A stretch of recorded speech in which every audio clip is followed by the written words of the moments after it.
우리나라의 오늘이 있도록 나라와 민족을 위해서 희생하고 헌신했던 분들, 그들의 자녀 손들이 잘 되어서 하나님께 복받게 되기를 축복합니다. 1945년 해방으로부터 70년이 되어서 국가에서도 이런저런 행사들을 하고 합니다마는 회고해 보면 참 이건 하나님이 하신 일이다 이렇게 밖에 해석이 안 되는 일들이 참 많이 있었습니다. 이제 30만으로 5년 동안 그 일본의 압제하에 있던 나라가 해방이 됐는데 두 가지 때문에 심각한 문제가 생겼습니다. 그 두 가지라는 것은 하나는 일제 잔재를 청산하지를 못했던 것이죠.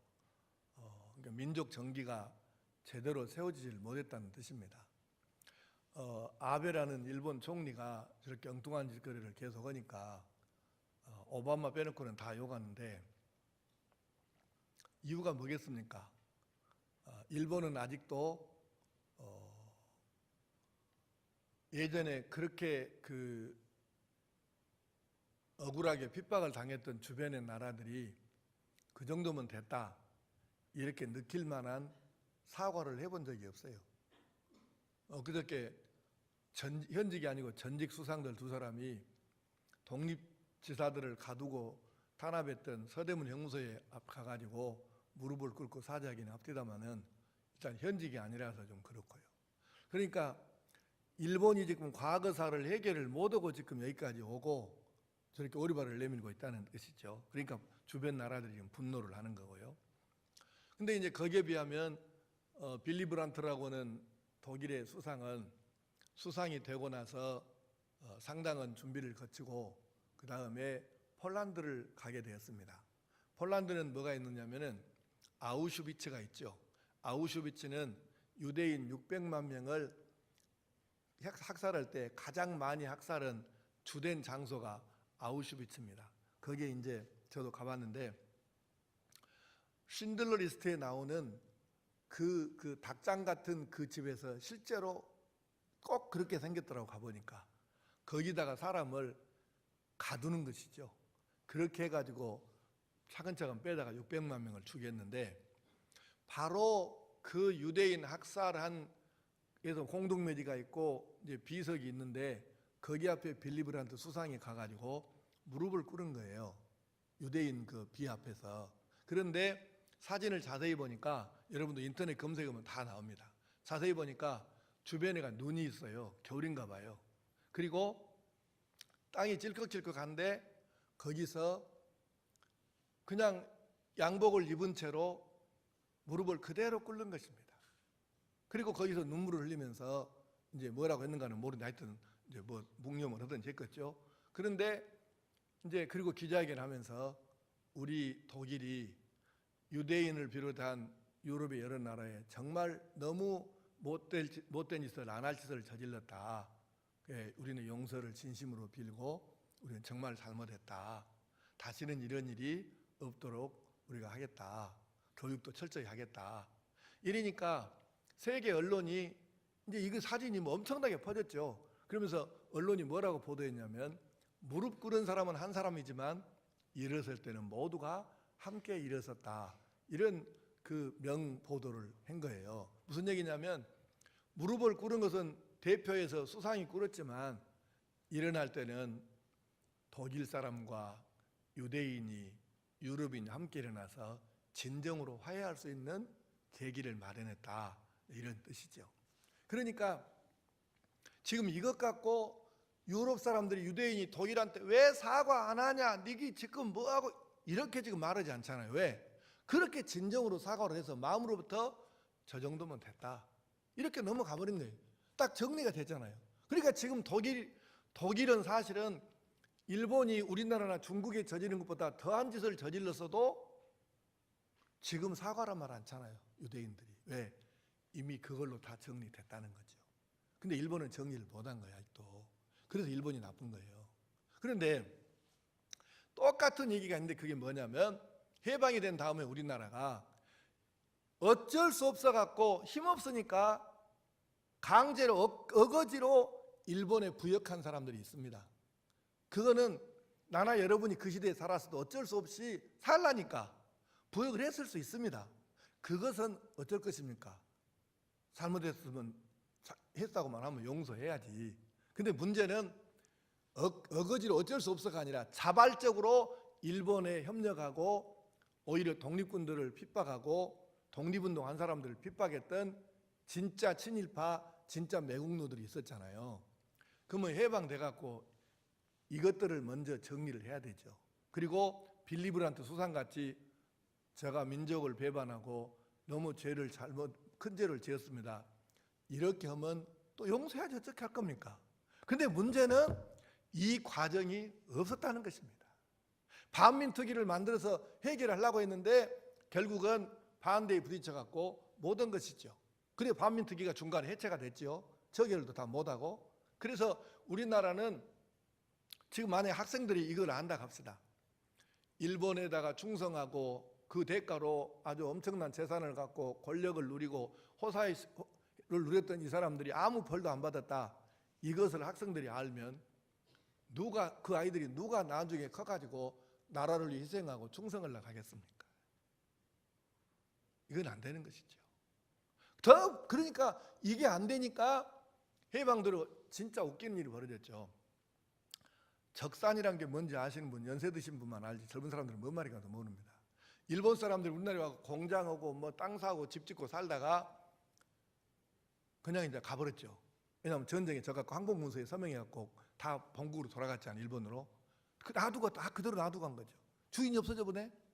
그래서 일반인들은 이것이 어떻게 생긴지도 몰라. 그런데 바로 일본에 빌붙어 갖고 매국에 있던 이 사람들은 행정에 참여했던 사람들이니까 주인 없는 땅이라는 걸 알고 주인 없는 공장이라는 걸 알고 이걸 어떻게 내 것으로 만들지를 이 사람들은 알았다는 얘기지.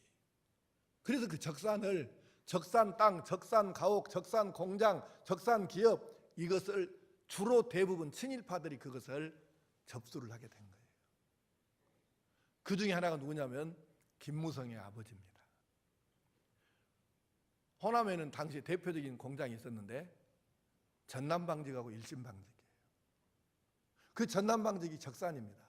일본 사람들이 들어가 버려갖고 주인이 없는 거지. 그래서 김무성의 아버지가 그것을 갖다가 적산을 자기 것으로 받아서 그렇게 해서 부자가 된 거예요. 김무성의 아버지. 김무성의 아버지가 친일파였고 친일 행정한 것이 지금 다 드러나. 여러분 인터넷 찾아보면 다 나옵니다. 그런데 진짜 웃기는 나라가 이 나라가 어떻게 되려고 하는 거예요. 민주당의 어떤 인간이 국회의원인데 누군지 홍누구라 하더만데 우리 할아버지가 아버지도 아니고 할아버지가 일제시대에 친일해 먹었습니다. 거기에 대해서 그 손자로서 민족 앞에 사죄합니다. 뭐 이렇게 인터넷에 올린 모양이에요. 자기 홈페이지에다가. 뭐 그거는 나는 잘했다고 생각합니다. 왜냐하면 지가 할아버지라도 할아버지지만 그렇게 한 번도 사죄를 안 하고 죽었으니까 손자라도 깨닫고 민족 앞에 사죄하는 건 맞는 거 아니에요? 그런데 그것을 놓고 지금 당 대표 할아버지도 아니고 아버지, 지금 당 대표 아버지가 바로 방금 말한 그렇게 한 사람인데 친일파였는데 지금 당에 속한 경기도 땅에서 뭐라고 성명을 냈냐면 그 민주당 홍 의원한테 네가 할아버지가 친일했으면 너는 국회의원도 사임해야 되지 않냐 이렇게 나온 거예요. 지금 당 대표는 아버지가 그 짓거리를 했어도 그렇게 아무 생각 않고 지금 아버지가 김무성이 가지고 뭔 일을 하고 있냐면 지금 아버지가 친일파고 못된 짓거리 많이 했는데 그건 싹 덮어버리고 해방 후로 자기 아버지가 돈 갖고 학교 설립하고 이렇게 교육사업에 투자하고 애국자였다 이렇게 둔갑시켰고 지금 책도 만들려고 하고 있고 이 짓을 하고 있다. 여러분 독립운동한 그 분들의 후손들은 지금 구걸에서 살다시피 하고 10,000원짜리 하나를 구걸로 댕기고 한다는 보도 여러분 보셨죠? 이게 이 나라 현실입니다.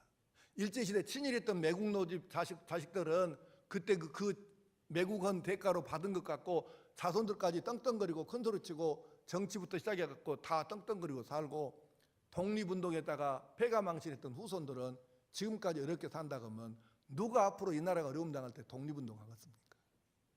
그래서는 안 되는 거예요.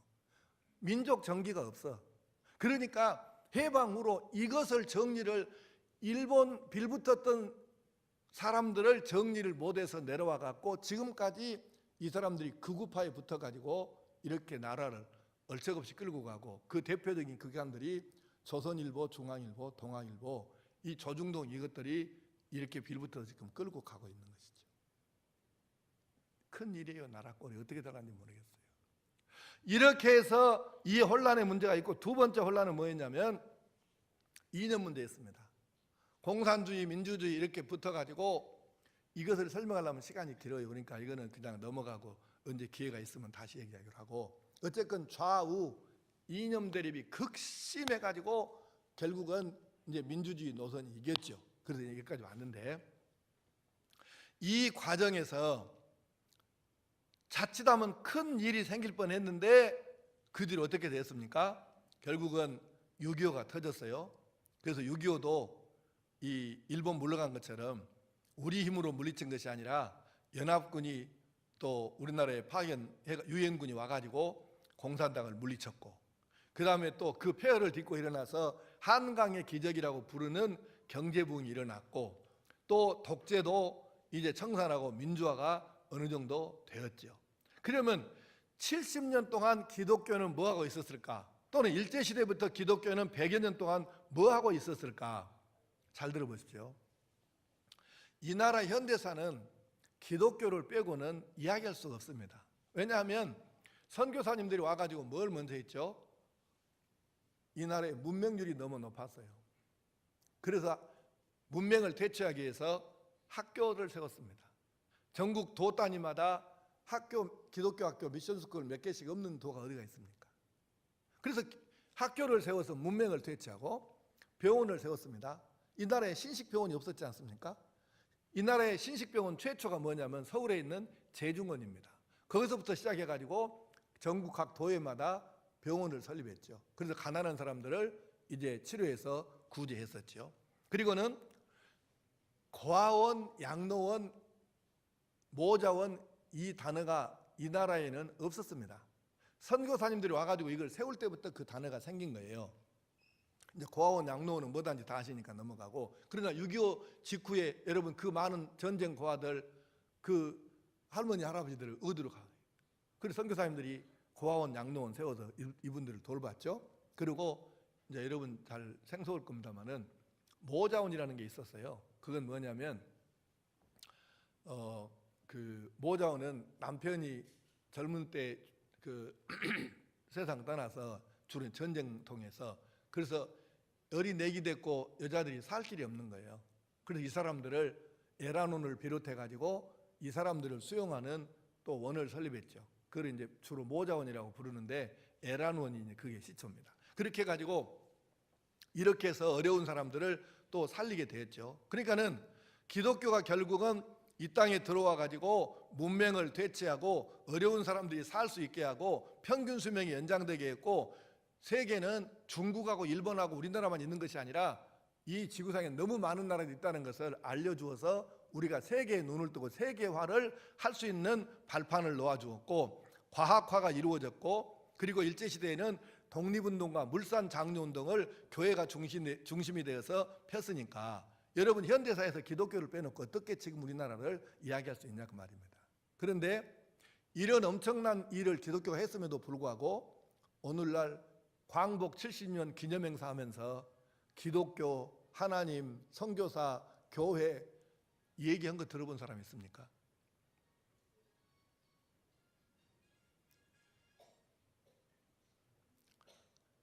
그 아들, 딸들한테, 손지들한테 요 핸드폰 소리 나는 걸 뭐라고 그래? 그쪽과 좋은 곳으로 바꿔주라 가시죠. 예.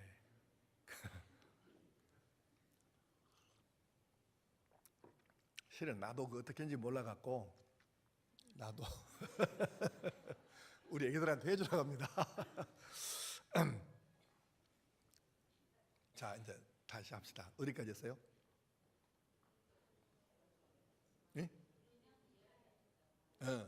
광복절 70년 됐다고, 광복 70년 됐다고 기념행사 한 데서 나는 기독교, 하나님, 선교사, 교회가 이렇게 이 나라 오늘 있기까지 이렇게 했다고 하는데 나 한 사람도 대통령 박근혜부터 시작해갖고 난 들어본 적이 없어요. 혹시 우리 신우철 군수는 저녁 먹었네? 나 들어본 적이 없어. 그러니까 이렇게 되면 안 되죠. 지난 날을 정확하게 역사를 사실에 근거해서 이거를 작성하고 그걸 토대로 뭔가 얘기가 돼야 되는데 이게 지금 말이 안 되는 짓을 우리가 하고 사는 것이죠. 두 번째는, 그러면 현재 우리가 굉장히 혼란한 시대에 살고 있어요. 우리나라가 지금 굉장히 혼란해. 어떤 혼란이냐? 두 가지 이유가 있는데, 하나는 경제 때문입니다. 돈의 비중이 커가니까 삶에서 경제, 돈의 비중이 커질수록 사람들이 신앙과 멀어져요. 현재 딱 우리나라가 지금 거기에 꽂혀 있는 거예요. 두 번째는 이념 문제인데, 지난날에 공산주의, 민주주의 이런 이념이 아니에요. 지금은. 그럼 뭔 이념이냐? 내가 하고 싶은 대로 살고 싶은 대로 내 마음 편한 대로 내 느낀 대로 살라니까 나 건들지 마라. 이게 신자유주의입니다. 이것을 건들면 종교든 나라든 이거 다 용납을 안 하겠다는 거예요. 그런데 추세가 그렇게 가고 있잖아요. 지금 심지어는 동성연애를 합법해달라. 현재 지구상에서 200몇 나라 중에서 27개 나라인가가 동성연애가 합법화 지금 하고 있잖아요. 우리나라가 이 이념의 혼란을 겪고 있는 거예요. 지금.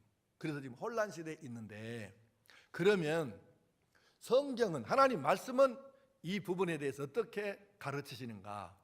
성경은 그리스도인에게 너희는 국적이 두 개다, 이것을 말씀하시는 거예요. 국적이 두 개래요. 그 하나가 뭐냐면 하늘나라 시민권, 하늘나라 국적, 천국의 국적을 우리가 가지고 있다는 거예요. 또 하나는 세상 나라, 신학적인 용어로는 세속 나라라고 하는데 세상 나라의 국적을 가지고 있죠. 자, 성경 봅니다. 빌립보 3장 20절 자막을 보시고 시작. 그러나 우리의 시민권은 하늘에 있는지라 거기로부터 구원하는 자 곧 주 예수 그리스도를 기다리노니. 자, 우리의 시민권이 어디에 있다고요? 하늘에 있다고 하잖아요. 그러니까 우리는 하늘나라 시민, 천국의 시민 국민이다, 그 말입니다. 예, 한 번 더 볼까요? 히브리서 11장 14절 이하에 시작. 그들이 이같이 말하는 것은 자기들이 본향 찾는 자임을 나타냄이라. 그들이 나온 바 본향을 생각하였더라면 돌아갈 기회가 있으려니와 그들이 이제는 더 나은 본향을 사모하니 곧 하늘에 있는 것이라. 아멘. 진짜 본향, 하늘나라, 그것을 바라보면서 우리가 산다는 거잖아요. 그게 바로 우리 시민권 국적이 하늘나라 천국에 있으니까. 두 번째는 세상 나라 국민이죠. 로마서 13장 1절에 시작. 각 사람은 위에 있는 권세들에게 복종하라. 권세는 하나님으로부터 나지 않음이 없나니 모든 권세는 다 하나님께서 정하신 바라. 아멘. 이런 웃기는 이야기가 있었어요. 높은 자리에 있다고 공부 많이 했다고 유식한 건 아니에요. 무지무식할 수 있습니다. 김종필 씨가 옛날 국무총리 하던 시절에요, 막 데모가 엄청 일어났어요. 근데 나도 직접 들었거든요. 담화를 라디오로 방송하는 거를. 근데 주로 누가 이제 데모를 많이 했냐면 한국 기독교 교회협의회라고 NCC라고는 거기서 이제 데모를 많이 하니까 눈에 가시죠, 교회가. 그러니까 김종필 국무총리가 이제 온 라디오를 다 동원해 갖고 담화를 발표하는 거예요. 난 직접 들었어. 그걸 담화 발표하는 걸 라디오를 통해서. 근데 거기에 이런 말이 나와요. 방금 읽은 로마서 13장 1절을 딱 읽으면서 성경에도 가르치기를 권세에 복종하라고 했는데 왜 이 나라 기독교인들은 저렇게 정부에 대해서 데모하냐, 이렇게 이 성경 구절을 읽었어, 김종필이가. 이게 얼마나 사람이 이게 뭐에 씌우면 이렇게 무지무식해지냐가 답이 딱 보이잖아요. 그러니까 이 말씀 뭐냐면 우리가 하늘나라 국민인 것도 맞지만은 세상의 국민인 것도 맞기 때문에 국민으로서의 의무를 바르게 다 감당해라. 그것이 지금 로마서 13장의 전체의 가르침, 그 핵심적인 뜻이에요. 그러니까 국민 노릇을 바르게 해야 된다는 얘기는 잘못한 것은 잘못했다고 말도 할 수 있어야 되고, 잘못 가고 있으면 그 잘못 가고 있다 말을 해서 바르게 가도록 해야 되지 않느냐는까지 포함해서 국민의 도리를 다하라 그 말이지, 아무 말도 못하고 정부가 나라가 국가 권력이 잘못 하는데도 그것도 무조건 복종해라 이 말이 아니라 그 말입니다. 어쨌건 중요한 건 뭐냐면, 오늘은 그 말씀이 내가 말씀하려는 게 아니고, 우리가 세상 나라 국민도 되기 때문에 세상 나라에 대해서 해야 될 도리도 다 해야 된다. 그걸 성경이 가르치고 있다는 것을 지금 말씀하는 거예요. 한 군데 더 봅시다. 로마서 13장 7절 시작. 모든 자에게 줄 것을 주되 조세를 받을 자에게 조세를 바치고 관세를 받을 자에게 관세를 바치고 두려워할 자를 두려워하며 존경할 자를 존경하라. 아멘. 세금 내라는 것이잖아요. 국가를 인정하고 거기에 따르라 그 말입니다. 그래서 우리는 세상 나라 국민으로서의 해야 할 도리를 놓치지 않고 잘 감당해야 된다는 것을 지금 하나님 말씀 우리에게 알려주시는 거예요. 그래서 이 땅에 사는 동안에 세상 나라에 속한 국민으로서도 잘하고 천국 시민으로서의 도리도 잘 해야 한다는 것을 함께 가르쳐 주시는데, 이 예를 어디서 우리가 보냐면 성경에 나오는 이스라엘 나라에서 보는 것입니다. 근데 이 사람들 얘기를 다 할 수가 없기 때문에 아주 압축을 해갖고 조금 줄여서 말씀해 봅시다. 이 사람들은 이스라엘 나라의 시작이 어디냐면 BC, 예수님 태어나시기 1900년 정도 전에 가나안 땅으로 아브라함 가족이 이주한 것, 들어간 것부터 시작이 돼요. 그때가 이 가문이, 아브라함의 가문이 BC 1900년경에 가나안 땅에 들어갑니다. 그리고 BC 1100년경에 사울이 이스라엘이라는 나라 이름을 가진 이스라엘 나라를 건국을 하게 됩니다. 그리고는 이제 이때가 BC 11세기니까 이제 설명을 하려면 기니까 그냥 다 잘라먹고, 그 다음에 예수님이 오셨으니까 BC가 AD로 바꿔졌어요. AD 70년에 성경에 나오는 이름으로는 디도고, 그 다음에 그냥 우리가 일반적으로 세계에서 통용되는 용어로는 티투스라고 하는 로마의 장군이 있습니다. 이 로마의 티투스 장군이 군대를 이끌고 이스라엘을 침략을 해가지고 예루살렘 성을 함락을 시켰어요. 그래서 우리가 아는 바대로 돌 위에 돌 하나도 남지 않도록 그렇게 철저하게 처참하게 아주 회파를 했습니다. 그리고는 이때부터 이스라엘은 나라가 망했으니까 거기서 못 살고 흩어지기 시작을 하는 거예요. 그래서 이스라엘 국민이 AD 70년부터 흩어져 가지고 주로 이제 유럽이 제일 많고 온 지구상으로 흩어져서 이게 난민으로 살게 되는데요. 그 세월이 거짓말처럼 1900년간 이어진 거예요. 정확하게 말하면 1870년간 이어진 거예요. 왜? 1948년도에 독립을 했는데 그때에 영국이라는 큰 나라가 이제 배경이 되었는데요.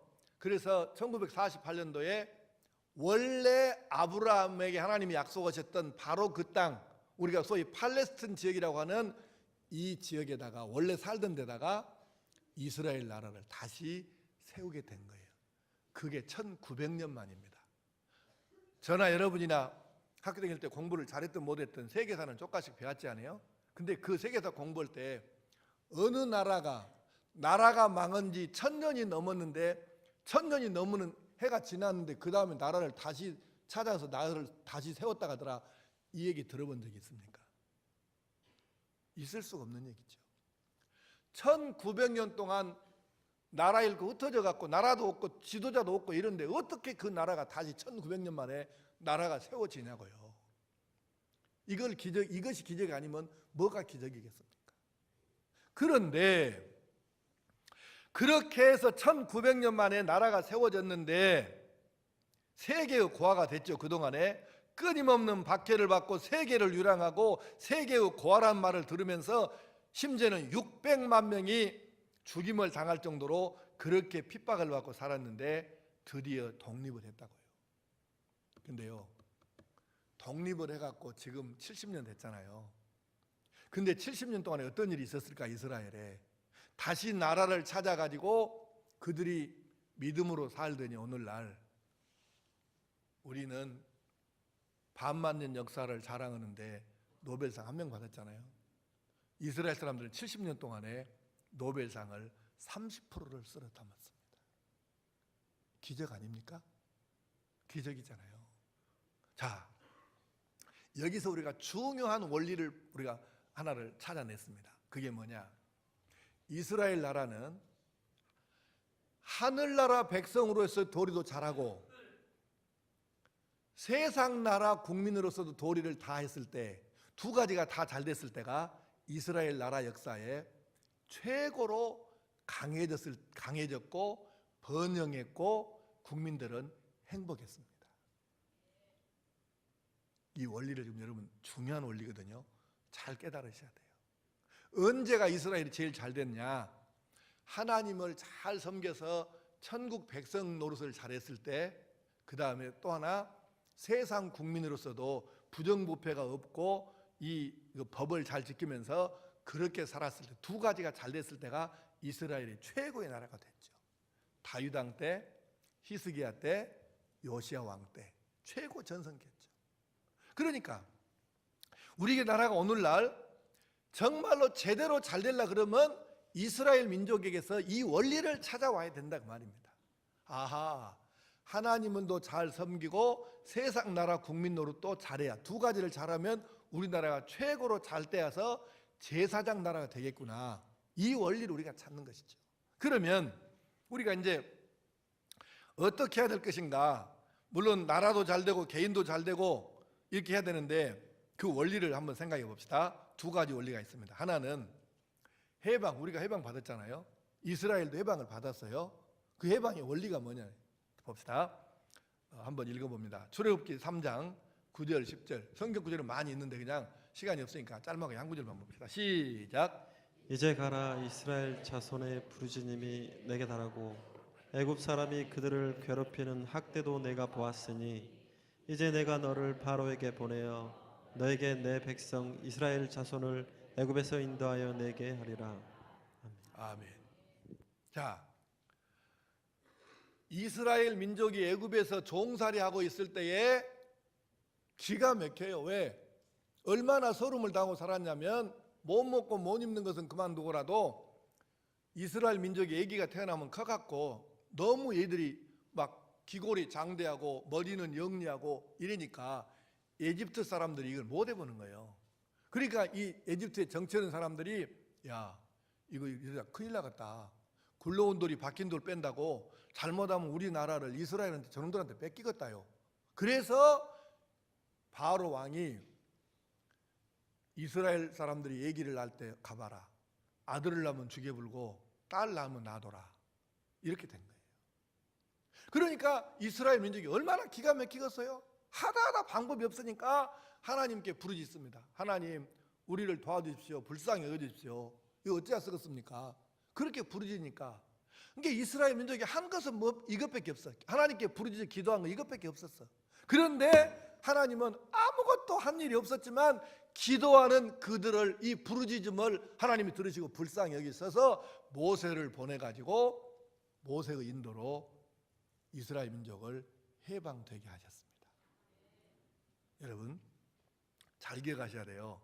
저는 개인적으로 독립운동해 갖고 희생하고 헌신했던 우리 이 선조들에 대해서 굉장한 존경심을 갖고 있고 우리도 그렇게 당연히 그렇게 해야 된다고 믿는 사람입니다. 그래서 저는 그 부분은 1.1획도 틀림이 없이 정확한 사람인데, 그러나 우리가 역사를 볼 때 사실을 얘기하자면 일본을 물리친 것이 우리나라였습니까?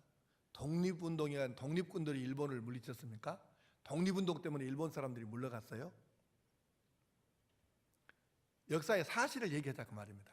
나는 독립군을 뭐 폄하하거나 이럴 의사가 1%도 없어요. 그러나 정직하게 말했을 때 일본이 우리가 독립운동 했으니까 그래서 물러갔냐고요. 2차 세계대전에 일본이 져가지고 항복을 하고 항복공소에 조인을 하고 그래서 그 다음에 일본이 철수를 했던 것이죠. 우리가 독립운동 했기 때문에 일본이 우리한테 져가지고 쫓겨간 것이 아니라 그 말입니다. 그러면 이스라엘 사람들이 해방을 받았을 때, 독립했을 때 누가 독립을 해방을 시켜준 거예요? 이스라엘 민족을 애굽에서 누가 해방시켜줬냐고? 하나님이. 그러면 우리가 지금 해방을 받았을 때 우리 힘으로 일본 사람을 쫓아냈습니까? 아니, 대동 설명한 게 지금 뭐 듣고 있어요? 우리 힘으로 일본 놈들을 쫓아냈어요? 누가 쫓았어요? 지각이 있는 사람들이라고 하면 애기들 같으면 당연히 연합군이라고 하겠죠. 그러나 그 이면에 들다 보면 숫자는 그렇게 많지 않았지만 이 조선 땅에서 도처에서 숨어서 기도하고 하나님께 부르짖었던 이 사람들의 부르짖음이 하나님께 상달되지 않았으면 어떻게 이런 일이 있었겠느냐고요. 그래서 이스라엘 나라와 우리나라가 대한민국이 공통점이 있는데 하나님의 은혜와 능력으로 해방을 받았다. 이 공통점이 있는 것이에요. 두 번째, 그러니까 해방 하나님의 선물이라는 거고, 두 번째는 가나안 법이라는 게 있습니다. 이스라엘 민족이 애굽에서 해방돼 나왔어요. 그리고 어디로 가야 되죠? 가나안 땅으로 갑니다. 그러면 가나안 땅으로 갔을 때에 애굽의 법을 갖고 살 수는 없잖아요. 그래서 하나님께서 모세를 통해 갖고 법을 주셨어요. 이 법은 뭐냐면 너희들이 가나안 땅에 들어가면 이걸 지키고 살아야 된다. 그래서 법을 주셨는데 우리가 그걸 율법이라고 하고 정확한 용어로는 가나안법이라고 부릅니다. 그러면 이 율법이, 가나안법이 규정한 게 뭐냐? 어떻게 하나님 나라 백성으로 제대로 살 수 있겠는가? 어떻게 하나님 나라 백성 노릇을 잘할 수 있겠나? 두 번째는 어떻게 세상 나라 국민 노릇을 잘할 수 있겠나? 두 가지를 가르쳐 주는 것이, 그것이 바로 율법이고 가나안법이에요. 그러면 오늘 우리말로 하면 그게 성경이죠. 자, 성경 보겠습니다. 신명기 6장 1절만 보겠어요. 자, 시작. 이는 곧 너희의 하나님 여호와께서 너희에게 가르치라고 명하신 명령과 규례와 법도라. 너희가 건너가서 차지할 땅에서 행할 것이니. 그대로 지우지 말고 띄워보세요. 여기 1절 그대로 있잖아요. 이는 곧, 이는이 뭐냐면 하나님이 주신 가나안법, 율법을 얘기한 거예요. 이는 너희 하나님 여호와께서 너희에게 가르치라고 명하신 명령과 규례와 법도다. 이것은 너희가 건너가서 홍해를 건너고 요단강을 또 건너가 가지고 차지할 땅 가나안에서 행할 것, 어떻게 살 것인가, 그걸 규정한 것이 이것이라고 지금 말씀하잖아요. 그러니까 가나안 땅에, 하나님이 약속하신 땅에 들어갔을 때 어떻게 살아야 되냐, 이것을 하나님 나라 관점에서와 세상 나라 관점에서 보는 두 가지를 짬뽕해서 믹사시켜 갖고 조화롭게 가르쳐 준 것이, 그것이 성경 말씀인 줄로 믿습니다. 그래서 이 성경에는 두 가지가 다 들었어요. 하늘나라 백성으로서 사는 법, 세상 나라 국민으로 사는 법, 두 가지가 같이 들어있는 거예요. 그래서 이 두 가지 원리에 따라서 이제 세 가지로 간단하게 짧게 정리하겠습니다. 우리가 어떻게 그럼 이 시대의 그리스도인이 대한민국에 살아야 될 것인가? 첫째, 하나님의 법을 우선으로 살아야 합니다. 자, 성경 봅니다. 출애굽기 22장 26절 27절 시작. 내가 만일 이웃의 옷을 전당 잤거든 해가 지기 전에 그에게 돌려보내라. 그것이 유일한 옷이라. 그것이 그의 알몸을 가릴 옷인즉 그가 무엇을 입고 자겠느냐? 그가 내게 부르짖으면 내가 들으리니 나는 자비로운 자임이니라. 아멘. 자, 뭔 사정이 있어갖고 사람이 돈을 꾸러오거나 뭐 문제가 생겼어요. 그럴 때 그냥 줄 수 없으니까 뭔가 이렇게 저당을 잡히는 거죠. 근데 이스라엘 사람들은 의복이 두 종류가 있는데 하나는 속옷이고 하나는 겉옷이에요. 근데 지금 같은 시대가 아니니까 옛날에는 그냥 속옷이라고 해봐야 그냥 이렇게 동그랗게 해갖고 뭐 줄로 묶는 것 하나 그냥 게리는 것이고, 겉옷은 이스라엘 사람들은 나라가 땅이 이렇게 유목민들이니까 어떤 겉옷이 있냐면 그냥 우리의 말자면 그 손으로 이렇게 짠 건데요. 그 보대기처럼 아주 큽니다. 넓어요. 그걸 갖다가 몸에다가 이렇게 싹 둘러갖고 이렇게 묶거나 이렇게 뭐 찝는 것이죠. 그렇게 했는데 이 겉옷은 저녁에는 이불이 됩니다. 그래서 덮고 자는 거예요. 근데 만약에 이거를 속옷을 저당 접힐 수는 없잖아요. 겉옷을 저당 접히죠. 그러면 이거를 접혔는데 저녁에는 그러면 어떻게 해야 되겠어요? 그래서 하나님께서 말씀하시기를, 야, 네가 저당 잡아갖고 그렇게 했다 할지라도 저녁 되기 전에 돌려줘라. 그 사람이 어떻게 잠자겠냐, 저녁에 감기 걸리고. 이게 하나님의 법이에요. 세상 법이 아니고 하나님 법이에요. 하나 더 봅시다.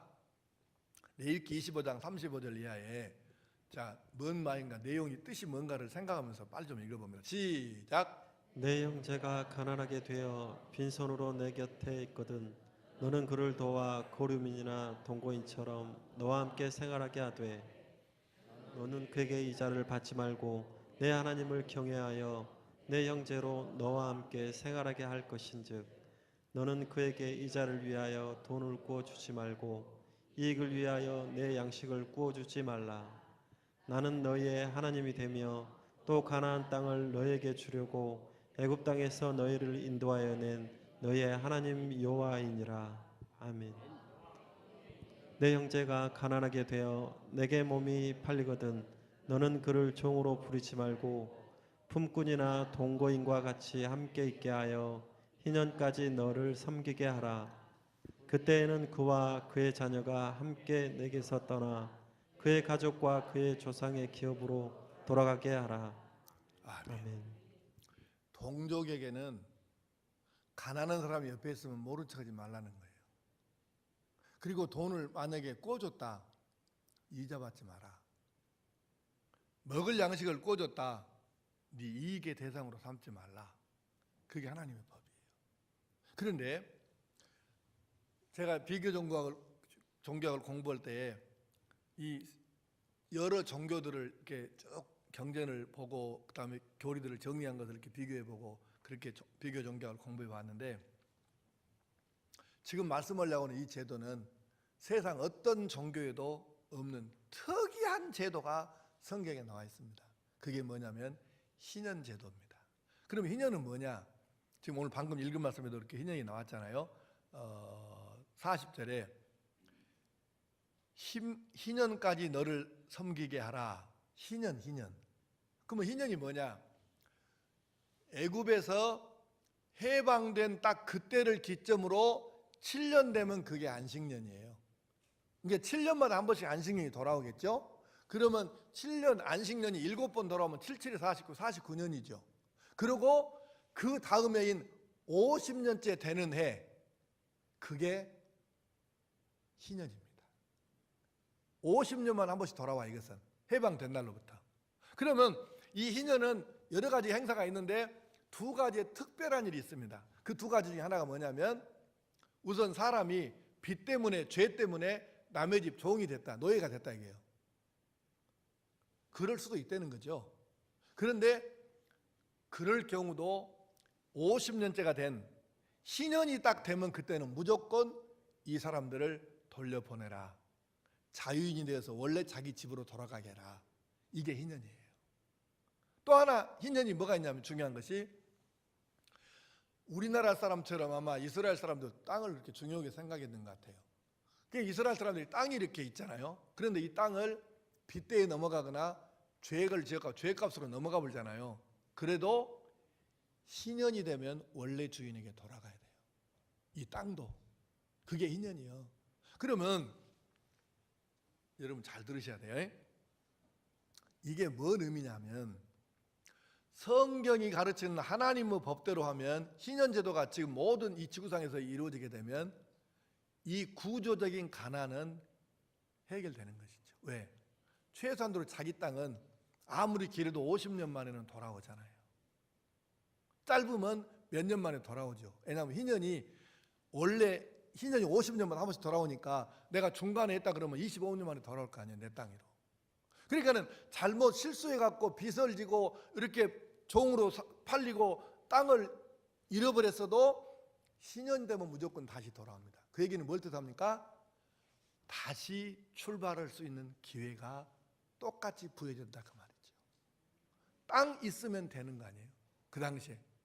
그러니까 우리가 실수로 잘못해갖고 문제가 생겼어도 희년에는 다 회복이 되어서 새 출발할 수 있는 기회가 온다, 이 말이잖아요. 그러면 오늘날 지금 우리는 법적으로는 이 지구상에서 노예제도가 사라졌어요, 법으로는. 그런데 실제로는 법으로는 없지만 실제로는 차라리 노예살이가 낫지, 가난 때문에 죽어가는 사람이 얼마나 많습니까? 노예살이 하게 되면 굶어 죽지는 않아요. 왜? 주인이 이 사람 일 부려먹을 욕심으로 먹을 건 주잖아요. 그런데 차라리 노예살이가 낫지, 그때보다 더 심각한 삶을, 구조적인 이 가난과 이 어려움을 겪고 사는 사람이 지구상에 얼마나 많냐, 그 말입니다. 그래서 하나님께서는 이것을 못하게 하려고 이 하나님 법을 주셔가지고 희년에는 모두 돌려보내라, 사람도 돌려보내고 땅도 원주인에게 돌려줘라, 이렇게 하셨는데 오늘날 이 세상 나라들이 이 법을 지키는 나라가 몇 개나 있습니까? 없잖아요. 기억하실 것은 세상 나라 법이 요즘에 우선돼 갖고 하나님 법을 우습게 알지만 하나님의 법을 우선으로 지키고 사는 것이 가장 온전한 길이라는 것을 우리가 깨달아야 합니다. 두 번째는 어떻게 우리가 이 땅에서 살아야 될까? 하나님의 정의를 구현하고 살아야 합니다. 하나님의 정의가 뭐겠습니까? 자, 성경 봅니다. 아모스 8장 4절에서 7절까지 시작. 가난한 자를 삼키며 땅에 힘없는 자를 망하게 하려는 자들아, 이 말을 들으라. 너희가 이르기를 월삭이 언제 지나서 우리가 곡식을 팔며 안식일이 언제 지나서 우리가 밀을 내게 하고 에바를 작게 하고 세계를 크게 하여 거짓 저울로 속이며 은으로 힘없는 자를 사며 신 한 켤레로 가난한 자를 사며 찌꺼기 밀을 팔자 하는도다. 여호와께서 야곱의 영광을 두고 맹세하시되 내가 그들의 모든 행위를 절대로 잊지 아니하리라 하셨나니. 아멘. 자, 여러분, 이 말씀은 지금 당시에 그 힘 있는 사람들이 얼마나 못되게 살았냐면요, 6절에 보니까 은으로 힘없는 자를 사며 신 한 켤레로 가난한 자를 사며, 그러니까 이게 해석은 이 말이에요. 얼마나 그 당시에 이 성경이 기록될 당시에 못되게 사람들이, 부자들이, 힘 있는 사람들이 살았냐면 신 한 켤레 값에 그 돈을 안 갚았다 그래갖고 그러면 네 우리 집으로 와서 너 종살이 해야지. 신 한 켤레 값으로 사람을 종으로 데려오는 거예요. 이런 시대가 있었다. 근데 하나님 뭐라고 말씀하시냐면은 너 7절 끝에 내가 그들의 모든 행위를 절대로 잊지 아니하리라. 하나님 이거 안 잊어버리신대요. 너 세상에 신 한 켤레 값에 사람을 종으로 잡아와? 나 그거 절대 너 안 잊어본다. 하나님이 그러시는 거예요. 이게 하나님의 정의입니다. 그러면 안 된다는 거죠.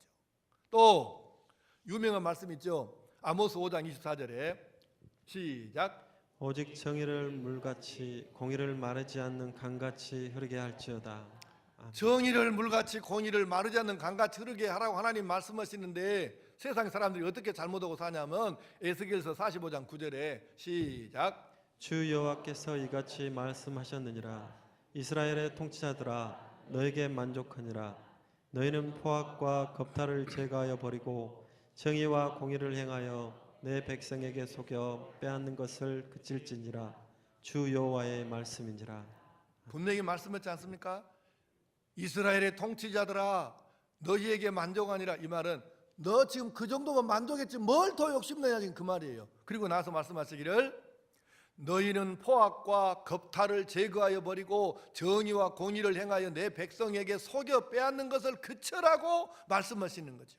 통치자들은 뭡니까? 권력자죠. 이 권력자들이 포악과 겁탈을 했대요. 여러분, 박근혜 대통령 아버지 박정희 대통령이 여러분 공정동에서 묻어다가 총 맞아 죽은지 알죠? 심수봉 씨도 그때 현장에 있었다는 것도 알고. 근데 그 이전에 내가 이름을 말하면 본인들에게 신뢰가 될까 해서 이름은 말 못하고 윤모 씨를 비롯해 가지고 여러 여자들이 공정동 안가에 불려가 가지고 술시중 들다가 이렇게 저렇게 못된 짓거리 당하고 이렇게 저지른 놈이 누구냐면 박정희를 비롯한 그 일당들이죠. 우리 다 그 정도는 어느 정도 다 알잖아요. 이게 뭡니까? 통치자 권력자들이 이렇게 포악한 짓을 하고 겁탈을 하고 못된 짓을 하고 살았잖아요. 박근혜 아버지 박정희. 여러분, 이것이 하나님의 정의가 아니라는 것이죠. 하나님의 정의를 구현하고 살아야 되는데, 그래서 오늘날 이게 뭐냐면 저울을 막 속이고 사람들을 재벌들이 여러분 얼마나 못된 짓 하려고 사는지는 여러분 다 알잖아요. 근데 꼭 정부에서는 재벌들을 또 감옥에 3년 이상 넣어둔 적이 없습니다. 재벌이 감옥에 가면 일반 서민들은 돈 몇십만 원, 몇백만 원 때문에 감옥 가고 형 살로 다 살고 나오는데, 재벌들은 몇 백억에서 몇 천억을 해먹고 그렇게 못된 짓 해도 이 감옥에 가는데 형을 다 마치고 나온 놈이 없어. 그리고 꼭 정부에서 이 사람들 사면시킬 때 뭐라고 합대요? 두 가지 제목이 있죠. 하나는 경제를 살리기 위해서. 여러분, 재벌들이 감옥에서 나와갖고 경제 산 거 봤어요? 맨날 입만 열면 경제 살리기 위해서 한다고 하는데 그거 풀어줘갖고 경제가 살더냐고. 두 번째, 국민 통합을 위해서 풀어준대요. 아니, 저 죄진 놈들을, 돈 있는 놈들 저거 풀어주니까 서민들이 기가 막혀갖고 가슴이 막 갈라지려고 하는데 국민을 갈라놓는 것이 이것이 국민 통합하는 것입니까? 그래도 재벌들은 풀어주네? 이것이 하나님의 정의가 아니라는 것을 지금 얘기하는 거예요. 무전유죄, 유전무죄, 절대로 이것은 하나님의 정의하고 안 맞습니다. 그래서 이렇게 되면 지금 안 된다는, 하나님의 정의를 구현하기 위해서 그리스도인들이 침묵하면 안 된다는 거예요. 마지막으로, 그러면 이 문제를 어떻게 풀까? 따라하겠습니다. 복음화가 해답이다. 답이 없어요. 자, 명목상의 그리스도인이 아니고 진짜 예수를 잘 믿는 사람이 대통령하고 국회의원하고 장관하고 군수하고 의원하고 이렇게 한다 합시다. 그러면 진짜 구원의 확신이 있고 하나님 두려운 줄을 알고 이렇게 말씀 따라 사는데, 이 사람이 그 자리에 있으면은 어떻게 겁탈을 하고 어떻게 포악을 하고 어떻게 악한 짓을 하겠어요? 못하지. 그러니까 좋은 예수님의 좋은 제자를, 진짜 제자를 많이 만들어야 돼요. 어느 정도까지 만들까? 30% 정도까지 만들면 세상은 정리됩니다. 그래서 우리가 뭐 돼야 돼요? 열심히 전도해서 복음화가 돼야 이 문제가 풀어지지. 이것을 법으로 아무리 법을 강화한다 해갖고 이 문제가 풀어지겠어요? 그래서 우리는 이 말씀을 기억하면서 그렇구나, 복음화가 해답이구나, 이걸 생각하고 마가복음 16장 15절에, 자 15절만 시작. 또 이르시되 너희는 온 천하에 다니며 만민에게 복음을 전파하라. 구원을 얻을 것이요 믿지 않는 사람은 정죄를 받으리라. 너희는 온 천하에 다니며 만민에게 복음을 전파하라. 이 복음화가 해답이에요. 생각해 보십시오. 다윗 왕, 요시야 왕, 링컨 대통령, 이런 사람들은 예수님의 좋은 제자가 되다 보니까 어떻게 해요? 하나님 말씀대로 하잖아요, 정치를. 그러니까 달라지잖아요. 그래서 우리가 하나님 나라 국민답게 하나님 말씀 따라서 살고, 또 백성들도 정의가 아주 하수같이 흐르도록 그렇게 하나님의 정의를 이루어가면 그때 우리나라가 최고로 살기 좋은 나라가 되고, 이 지구상에서 제사장 나라의 사명을 감당하고 그 나라 국민은 행복하게 되구나.